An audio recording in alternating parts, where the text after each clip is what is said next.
Study with Rakib sir YouTube চ্যানেলে তোমাদের সকলকে স্বাগত জানাই।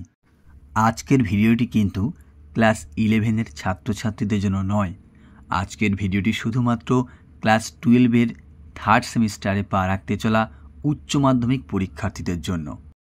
আমার উচ্চ মাধ্যমিক ভাই ও বোনেদের উদ্দেশ্যে রাকিব স্যারের পক্ষ থেকে একটাই আবেদন, পুরানো দিনের সকল ব্যর্থতা, ভয়, ভীতি, বাধা বিপত্তি, হতাশাকে দূর করে পশ্চিমবঙ্গের উচ্চ মাধ্যমিক বোর্ডের পরীক্ষায় দারুণ রেজাল্ট করে নিজের জীবনকে পাল্টে দাও।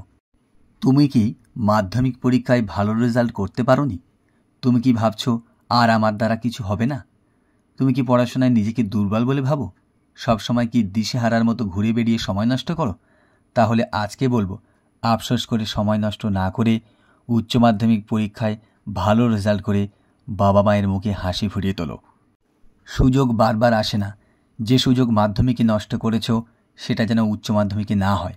তাই বছরের গোড়াতেই শপথ করে বলো, আমি পারবই, আমাকে পারতে হবে। নিজের জীবনকে পাল্টে দিতে সামনের উচ্চ মাধ্যমিক পরীক্ষাকে টার্গেট করো। তোমার মনে প্রশ্ন আসতে পারে যে উচ্চ মাধ্যমিক পরীক্ষায় ভালো রেজাল্ট করলে কি জীবন পাল্টে দেওয়া সম্ভব? আমি বলবো হ্যাঁ, সম্ভব।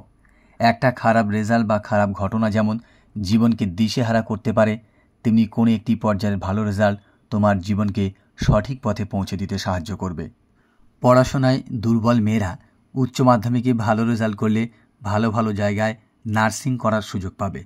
পড়াশোনায় দুর্বল ছেলেরা ডিফেন্স লাইনে যেতে পারবে, সরকারি বেসরকারি কলেজে DLED কোর্স করতে পারবে। মেধাবী ছেলেমেয়েরা ডাক্তারি, ইঞ্জিনিয়ারিং পড়ার সুযোগ পাবে। এছাড়া বিভিন্ন বিষয়ে সরকারি বেসরকারি কলেজে অনার্স পড়ার সুযোগ পাবে। এছাড়া চাকরিমুখী বিভিন্ন প্রতিযোগিতামূলক পরীক্ষায় নিজেদের নিয়োজিত করতে পারবে। তাই কোনো কাজ শুরু করার আগে কেন করব এবং কিভাবে করব এটা না জানলে কাজে সাফল্য পাওয়া মুশকিল। তাহলে তোমরা বুঝতেই পারছ উচ্চ মাধ্যমিকে ভালো রেজাল্ট করলে তোমাদের সামনে কেরিয়ার তৈরি করার কত রকম পথ খোলা আছে।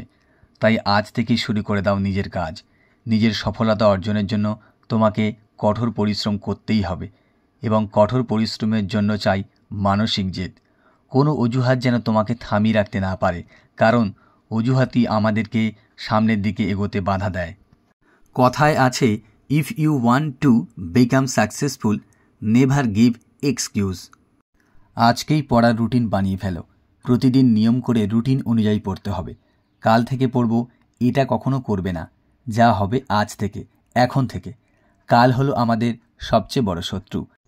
আগামী 1 বছর 24 ঘন্টার মধ্যে 8 ঘন্টা রাখো ঘুমানোর জন্য, 8 ঘন্টা রাখতে হবে পড়ার জন্য এবং বাকি 8 ঘন্টা অন্যান্য কাজের জন্য। তবে 8 ঘন্টা পড়ার সময়ের মধ্যে অন্য কাজ যুক্ত হলে সাফল্য পাওয়া কঠিন হয়ে যাবে। বর্তমান প্রজন্মের ছাত্রছাত্রীদের সবচেয়ে বড় রোগ হলো সময়ের অপচয়। তার সবচেয়ে বড় কারণ মোবাইল ফোনের প্রতি আসক্তি। Game, reels, Facebook, Insta, WhatsApp আমাদের গিলে খেয়েছে। মোবাইল ফোন যে কীভাবে আমাদের জীবনের মূল্যবান সময়গুলোকে জীবন নষ্ট করে দিচ্ছে তার হিসাব আমরা কেউ রাখি না। আমার অনুরোধ, এই 1টি বছর তোমরা মোবাইল থেকে দূরে থাকো। সারাদিন না হোক অন্ততপক্ষে পড়ার সময়গুলো ফোন থেকে দূরে থাকো। সারা জীবন মোবাইল ফোন ব্যবহার করতে পারবে, কিন্তু মাধ্যমিক বা উচ্চ মাধ্যমিকের মতো গুরুত্বপূর্ণ পরীক্ষা বারবার জীবনে ফিরে আসবে না।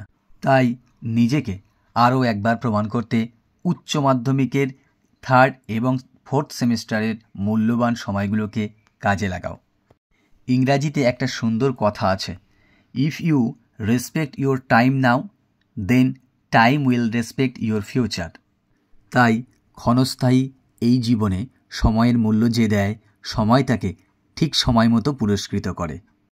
মোবাইল ফোনের ব্যবহার নিয়ন্ত্রণ করতে না পারলে সফল হওয়া কঠিন হবে, কারণ ওই একটা নোটিফিকেশান চেক করতে গিয়ে কত ছেলেমেয়ে রাতের ঘুম যে কেড়ে নিয়েছে এই সময় বিনষ্টকারী মোবাইল ফোন, তার হিসাব নেই।